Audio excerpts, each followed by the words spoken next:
নমস্কার বন্ধুরা, মালা সোনা কিচেন রান্নাঘরে তোমাদের সকলকে স্বাগত। আজকে আমি তোমাদের সকলকে রান্না করে দেখাবো ডিম কষা, অনেকে আন্ডা কারিও বলে। তোমাদের কথা দিচ্ছি একদম হোটেল স্টাইলে ডিম কষা। পুরো ভিডিওটা প্রথম থেকে শেষ পর্যন্ত দেখো, ভালো লাগলে কমেন্ট করবে অবশ্যই, আর সাবস্ক্রাইব করতে একদম ভুলবে না। এবার আমি তোমাদের রান্না করে দেখাবো, চলো। আমি 5টা ডিম নিয়ে নিয়েছি। এবার আমি জলে ভালো করে এটাকে লবণ দিয়ে সেদ্ধ করে নেব। একটু জল পরিমাণটা বেশি দেব, ডিমটা যেন ভালো মতো সিদ্ধ হয়। এবার ডিমটাকে আমি নামিয়ে ভালো করে ঠান্ডা জলে খোসা ছাড়িয়ে পরিষ্কার করে আমি এটাকে চামচ দিয়ে ফুটো করে নেব, যে এটাতে যেন ভালো করে তেল মশলা ঢুকে যায়। প্রত্যেকটা ডিম আমি এইভাবে ছাড়িয়ে নেব। এবার এটাতে লবণ, হলুদ, শুকনো লঙ্কার গুঁড়ো আমি ভালো করে মাখিয়ে নিয়েছি। এবার আমি কড়াইতে পরিমাণ মতো তেল দিয়ে ডিমটাকে হালকা লাল করে ভেজে নেব। এইভাবেই নাড়া দিয়ে দিয়ে হালকা হিটে ডিমটাকে ভাজতে হবে। ডিমটা ভালো করে ভাজা হয়ে গেলে আমি ডিমটাকে নামিয়ে নেব। তোমরা এইভাবেই ডিম কষা বাড়িতে করে খেয়ে দেখবে, খুব ভালো লাগে। সবারই প্রিয়, ছোট বড় আমাদের সকলেরই প্রিয় এই ডিম কষা। এবার আমি কি মশলা দেব: ধনার গুঁড়ো, হলুদ গুঁড়ো, লঙ্কা গুঁড়ো, গরম মশলা, তেজপাতা, শুকনো লঙ্কা, লবণ আর টমেটো পেস্ট, আদা, রসুন, পেঁয়াজ আর 2টো পেঁয়াজ কুচি আর কাঁচা পাকা লঙ্কা। এবার আমি কিছু পরিমাণে তেল দিয়ে লাল করে পেঁয়াজটা দিয়ে দেব।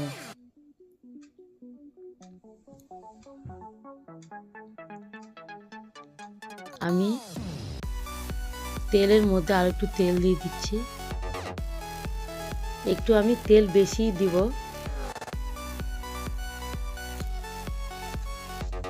দুটো শুকনো লঙ্কা, তেজপাতা আর লবঙ্গ, এলাচ, দারচিনি তেলের উপর দিয়ে দিচ্ছি। এবার আমি কেটে রাখা পেঁয়াজ কুচিটা লাল করে ভাজব।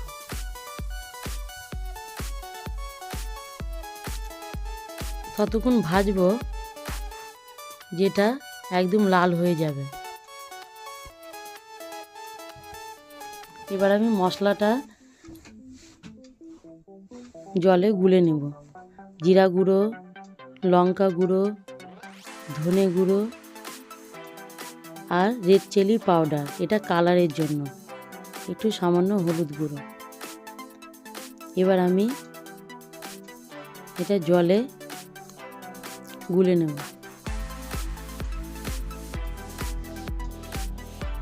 আমি বেশি জল দিচ্ছি না, অল্প জলে এটা করব। এবার পেঁয়াজের উপরে আমি মশলাটা দিয়ে দিচ্ছি। ভালো করে মশলাটা কষানো হয়ে গেলে এবার আদা, রসুন, পেঁয়াজ বাটা সামান্য জলে গুলে এটা মশলার মধ্যে দিয়ে দিতে হবে। তা কিছুক্ষণ পর আমি টমেটো বাটাটাও মশলাটার মধ্যে দিয়ে দিচ্ছি।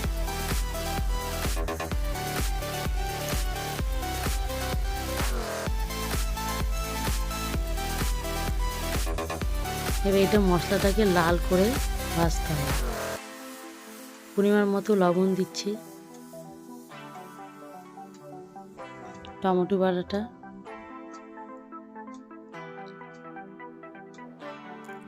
এটা আমি ততক্ষণ নাড়তে থাকবো যতক্ষণ মশলা নিজস্ব একটা তেল না বেরাচ্ছে।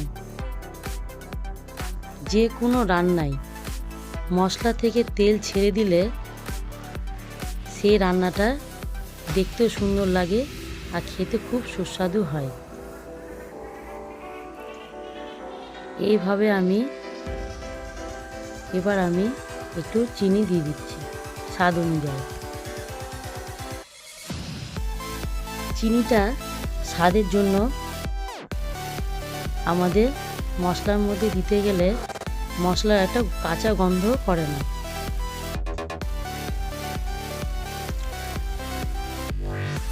চিনিটা আমরা অল্পই দেব, কিন্তু বেশি দিলে মিষ্টি ভাব চলে আসবে। এবার এইভাবে মশলাটাকে আমি 10 থেকে 15 মিনিট ভালো করে কষিয়ে নেব। আর তেজপাতা দুটো আমি উঠিয়ে সাইডে রেখে দিচ্ছি।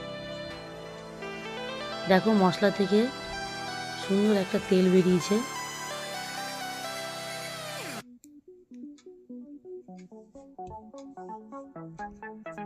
এইভাবে আমি নাড়া দিতে দিতে ডিমটাকে মশলার মধ্যে দিয়ে দিলাম।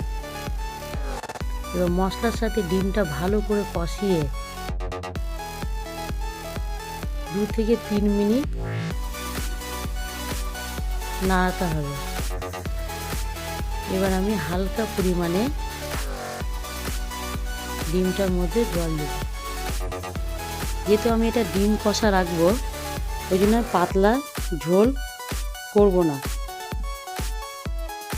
এটা এইভাবে গ্রেভি হবে।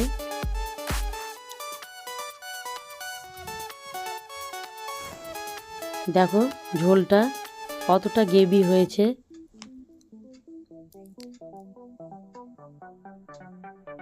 এই ডিম কারিতে আমি আলু কোনো ব্যবহার করিনি, তোমরা ভিডিওটাতে দেখেছ।